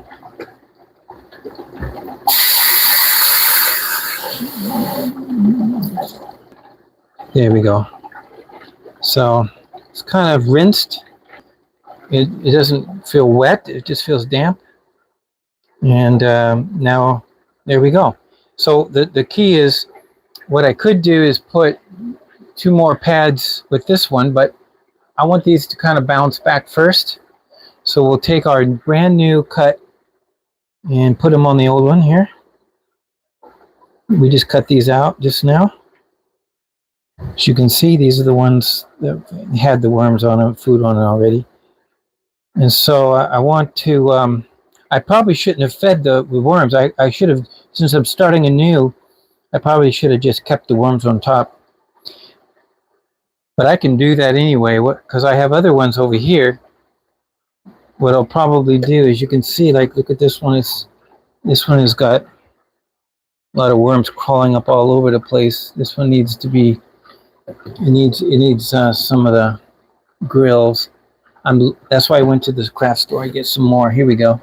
Like, for example, this one. This one's perfect for the job. So I'm going to, let's go ahead and open this one up. Yeah, so in this case, instead of feeding the worms, maybe I'll just take this off. Put this one here. Remember, these were the pads that were on the bottom. They're not the brand new pads. Now I'm going to take this other one. Oh, it's 2 pieces. Okay, I just put a small piece next to each other. So I'm just going to put them like that. Okay, and then get this really going again. When I know it's really going, then it would be awesome. And I can take these new pads and use them for this one here. So it's just like trying to start new pads by putting them on top of each other, and the eggs and the worms will infiltrate, and then I'm going to be able to split it up, and I have another empty container also, so I can get another one going. So that's how I replicate. That's how I restart, you might say. With these worms, it's not like restarting the paramecia, you know, where you start just brand new, throw away the old one. I don't throw away the pads. I just rinse them out, and they just kind of reuse them over and over again. The ones that are kind of the more grody ones, those pads tend to be the ones that are producing the most. So it's not exactly a situation where, oh, you want to start clean every time. No, you don't want to start clean every time. The dirty ones are actually the good ones. So when I send it out and somebody gets something that looks grody, they might think, oh, this is my culture starter? No, I'm not actually sending a culture starter. I'm actually sending a culture. And that's the thing, you get the whole pad. All you have to do is make sure is when you get it is moist, not sopping wet, but just rinsed. If you can drip, make sure you could add some water if need be. But what I found is that if you take these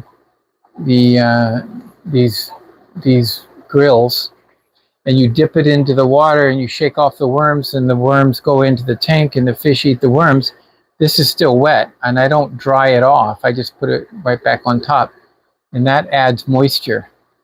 Now, if it's too much moisture, you'll see. It'll start to even smell like rotten, dirty fish food. You know, that's what it smells like. The fish food that's gone bad. But if you get too much moisture in there, what you can do is then just rinse it out. Like I showed you, I spray it out in the sink. Some people dip the whole thing into a fish tank. They're thinking that any worms that escape are going to be eaten, which is true, but also it adds a lot of gunk to your tank. Maybe it's not a bad thing. It doesn't seem to be ever dangerous to your fish, but I'm always trying to remove the poop from the tanks, right? You know, that's what we're doing when we vacuum out the bottoms. So I don't know why I would want to put it in there. But anyway, by the way, there's two sizes to this. I bought the larger size. This is the larger hold ones. And they had a smaller one. It was really small. It would be okay for, I don't know if the smaller size is actually better for I didn't try the small. I just stuck with what it works. So it depends on the size of the food that you're sprinkling on top. You want it to sit on top. And if this is wet and you put the food on, it gets wet from that, and then the worms start coming up to get to the food. But they're on top of the grill when they're doing their feeding. And that's how you just simply get to feed them. I hope that was helpful. I don't know if I lost everybody tonight, but so it's been a little quiet. We're down to, some people are knocking off. It's getting late. Yeah, so you're male heavy also. Yeah, it's a common problem. So that's why when we bought another group, what we bought was about 25 to 30 fish. And those 25 to 30 fish were all very small. So it's just an investment. So it'll take a few years for them to be mature. But, you know, one day we're going to be up there breeding 134s, Steve, and, you know, that would be nice. They still command a very good price. And so it's a good fish to breed. There's only one person that I know that has bred these like crazy, and that's our dear friend Tom at TM Aquatics. And even still, there are times when he hasn't had 100% success. In other words, some years it seems like he can't stop the production, but then this last season, which was coming up now, right, October through the spring, right? Seems like last year he was telling us that he didn't get as many spawns as anticipated, but maybe he's just got what a lot more. He definitely had spawns, that's for sure. So he's the expert on those, and I would definitely ask him or go back to his videos and really go through them carefully, because he does talk a lot about breeding the L134s, the leopard frog plecos. So I do like, I think it's the L399s. I think that they're very nice fish. We breed those, and I think that they're a gorgeous fish. They look like a zebra pleco, but yellow instead of white. I know that the zebra plecos are more white with black stripes, but these are like light stripes. I do like the Queen Arabesque pleco, and those are also very attractive. They have a much thinner line and very dense thin lines all over their bodies, and making a very attractive pattern. So there are some fish, there are some nice plecos out there. You don't have to buy the most expensive pleco, and even if you did, you might end up with a pleco that's a little more, when I bought the leopard frog plecos, the Picoltas were something I bought thinking I would like them, and when I saw the stripes and everything, they were just awesome. I said, oh, it's like a leopard stripe, a leopard frog. And then I discovered that they don't just have stripes, but they have different patterns and on the same body. So when I have been looking at leopard frogs, I discovered that there's a lot of variety in the way they come out, the way they look. And so I was a little surprised about what I learned about them. And I discovered that in the end, they're not my favorite fish. I mean, I'm just being honest,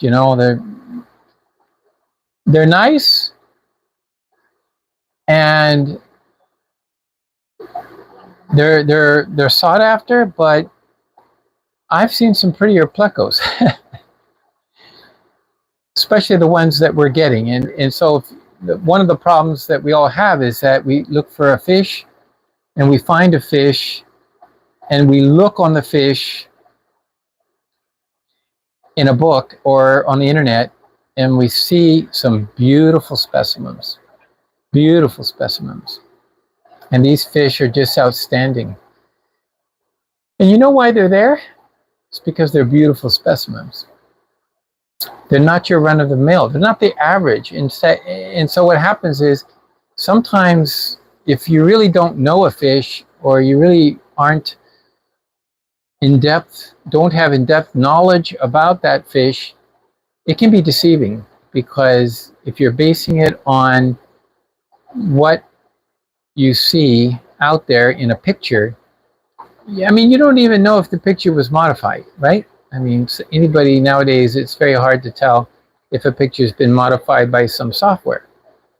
But what I find is that sometimes there are cheaper fish than the ones that a person is yearning for that might be better suited, might be something that you're happier with.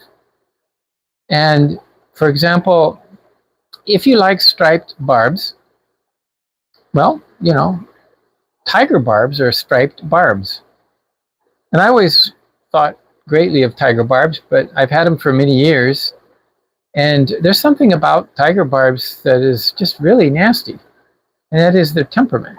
They've been inbred so much, and they wantingly pick off and pick on down the pecking order, and you're always losing one fish. I start with 50 and I'll end up, just keep whittling away because through stress, they have a temperament that is really mean. But on the other hand, if you like a striped fish, it looks like a tiger barb, very similar, get the pentazona, get the striped Desmopuntius pentazona. Very peaceful, very lovely, beautiful fish. And they school better and they don't kill each other. It's a marvelous fish to get, and I recommend it for anybody who wants to get a striped barb. I'll show them to you. There's some red tiger barbs in here, but look at the pentazonas. They're striped also. See the dark red in the males? There's, I think, some females in here that are not. Hell to say, yeah, she's back way in the back. That's the female. Looks like a stripe. She looks like a regular tiger barb, but not quite the shape of. They're a little more torpedo-like, but they're very nice, pleasant fish. And these are getting a little nipped on, and I think it's these tiger barbs. I'm going to be removing them this week. And even the cherry barbs in here are hiding out in the moss. So I know who's the culprit. It's these guys, these vicious little guys. So give you an idea, there might be alternative fish out there if you just check into it. Find out what you're looking for, what kind of fish really would make you happy in your tank. If it's a matter of breeding, maybe the pentazona is maybe a little bit more of a challenge, and that's okay. There's nothing wrong with that. Tiger barbs might not be such a challenge because they're easily bred.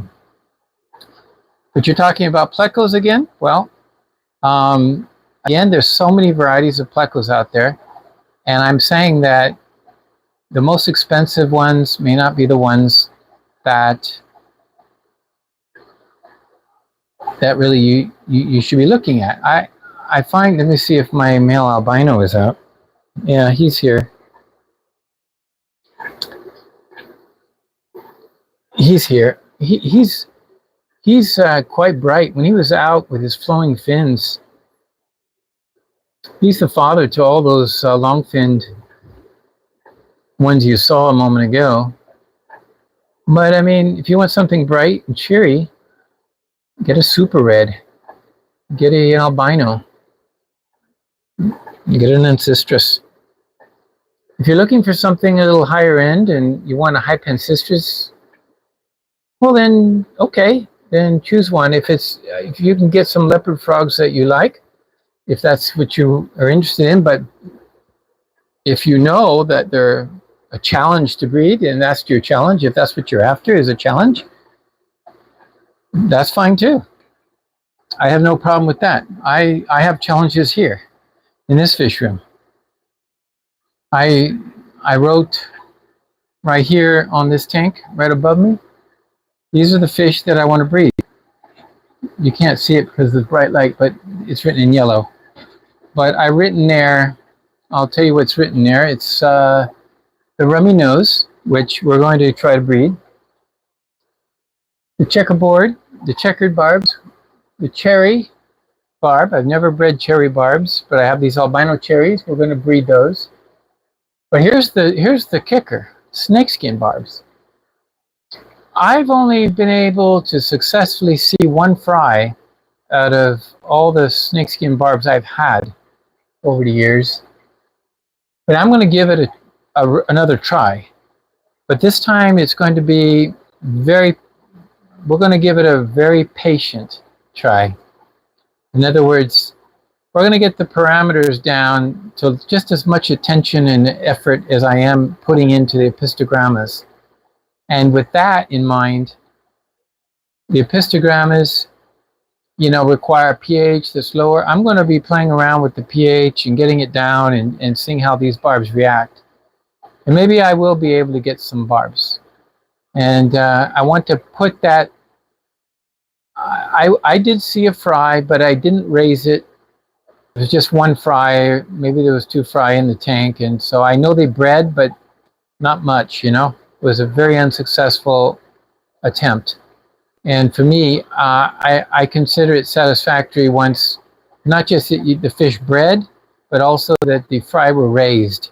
So if you can raise them up, then you can successfully say and add them to your list. Okay, the light just went out. You can read there. Also, the thread fins, I want to breed those again. I did it in the past. And the last thing on there is the hockey sticks. So we got tetras. I didn't put in cardinals because I have cardinals. We can try these. Cardinals I can get very cheaply. And so, the whole point of breeding cardinals is just to say you've done it. And I raised 2 or 3 to adulthood and on one occasion. So I have bred cardinals. But, I would like to breed cardinals so that I get 100 or more, because that's a beautiful tank. But the hockeys, they're going to be a stepping stone, so we're going to see if we can breed those.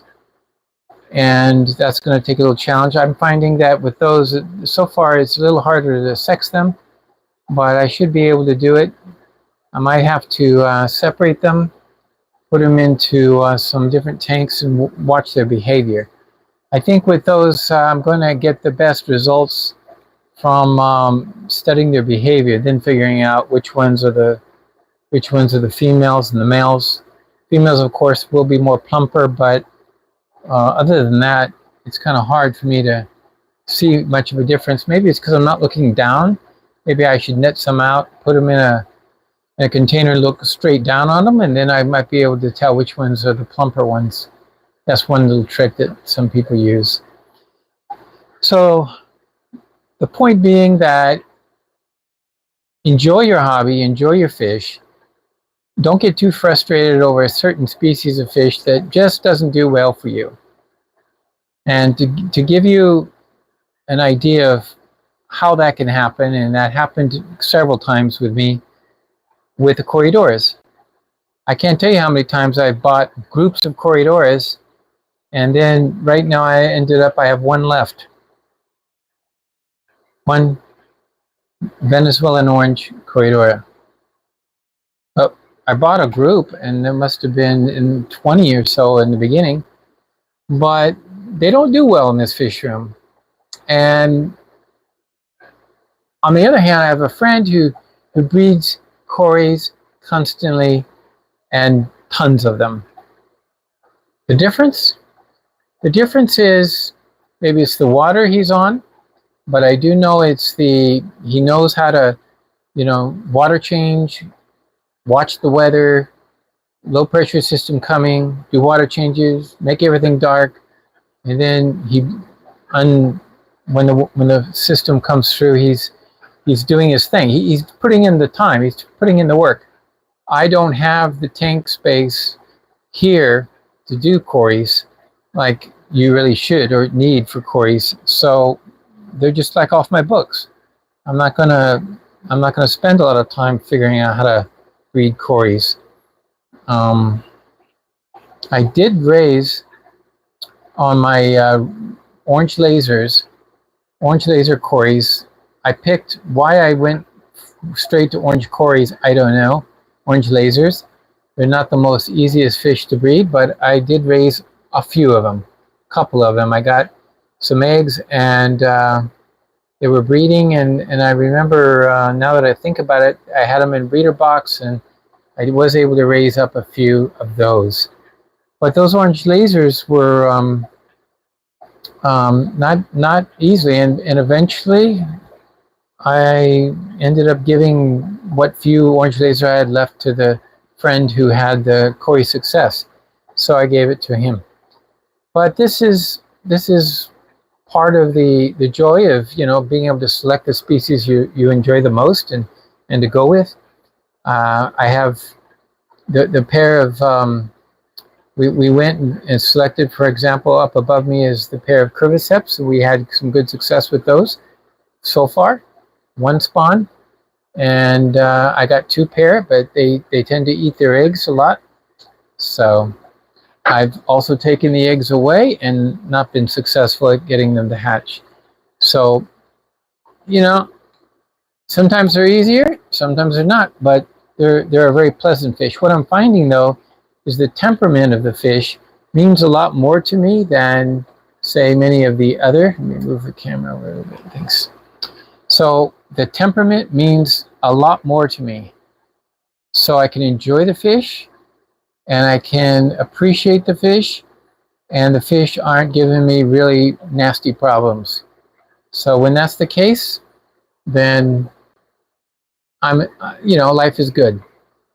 So I hope this little rant on theory or theoretical, on the theory side of keeping tropical fish had some benefits for you, and I'm always pushing the limits on certain fish. I am pushing the envelope, trying to go after some of those more harder to breed ones, and at the same time I'm also finding joy in some of the easier to breed ones. And then my thoughts were, okay, do a good job and try to get some nice looking tanks and make the fish available for others. So we'll see if we can accomplish this list behind me in the upcoming months. And right now I can add to my repertoire of, if you can say that word, but maybe my, what do you call it, a master list of fish you've spawned? Life list. Put it on my life list. Red ruby barbs. See, that's an accomplishment of recent. Something new. I've never been able to successfully breed those. I had the hardest time finding females until I was able to finally get some young ones, and they were males and females unsexed, and then I just bought a dozen and brought them home. And that's how I ended up with about 6 males and 6 females. So, but I find that their temperament is very interesting. These barbs are like tiger barbs in that they're friendly, come up to the front, they go and follow me around wherever I go in the room. They know their master, just means they're more domesticated. It's okay. And they do put on a show when they turn dark, and the males get really ruby red. And the checker barbs do that too. They kind of look kind of bland a little bit. You saw, they just look like a brown fish with a little thick color in the finnage. But I bet you've never seen a darkened up male, and how gorgeous he is. I do have a video out there.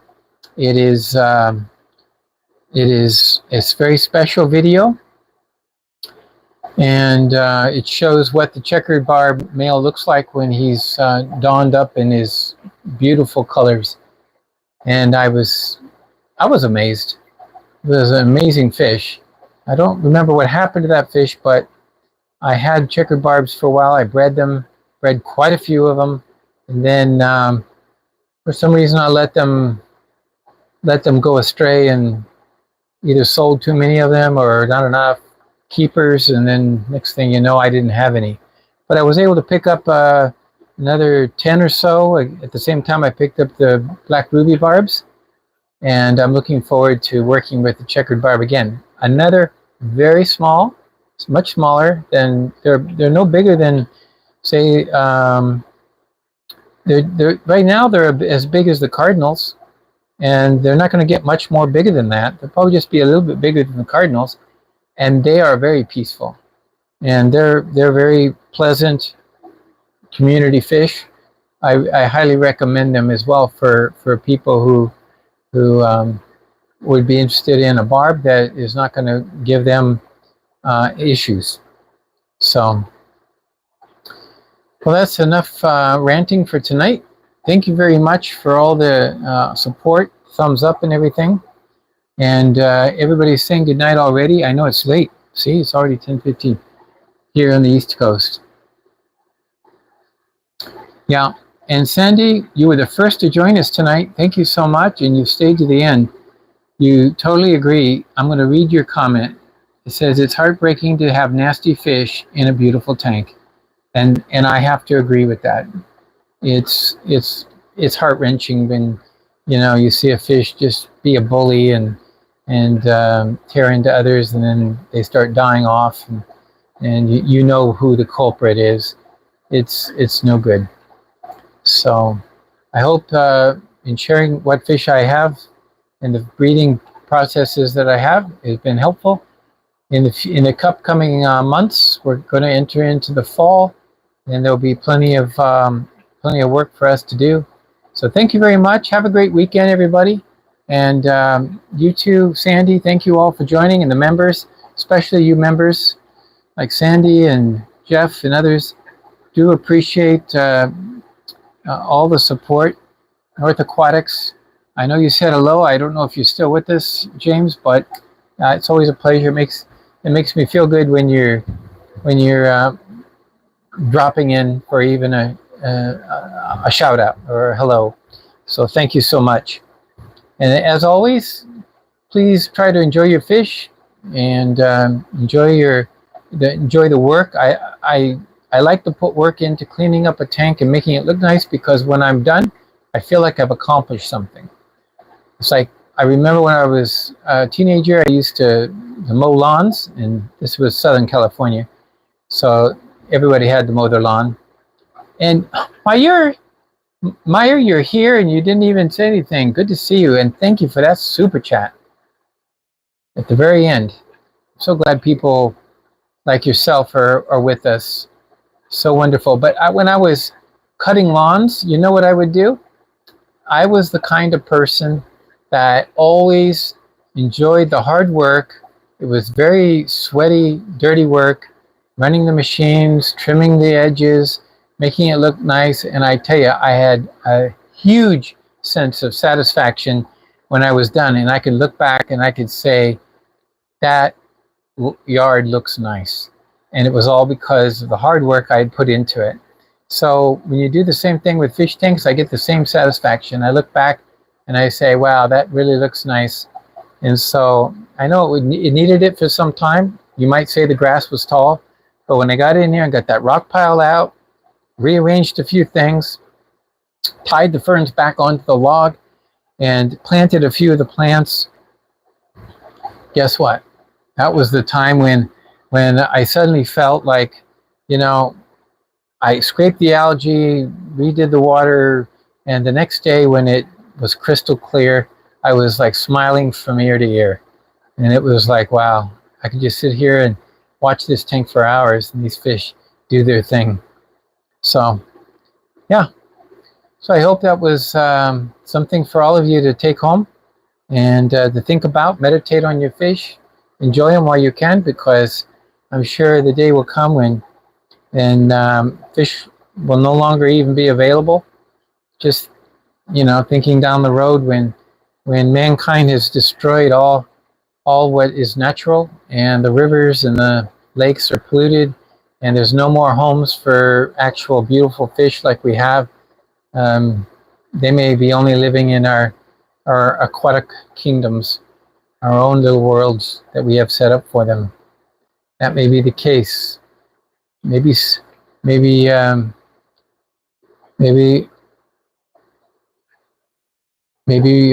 won't be that long before this is a very big threat. So anyways, I could keep talking, but I won't. I will say goodnight, everyone. And again, thank you for joining. Thank you, Meyer, for your beautiful contribution. And I thank you very much for being a member.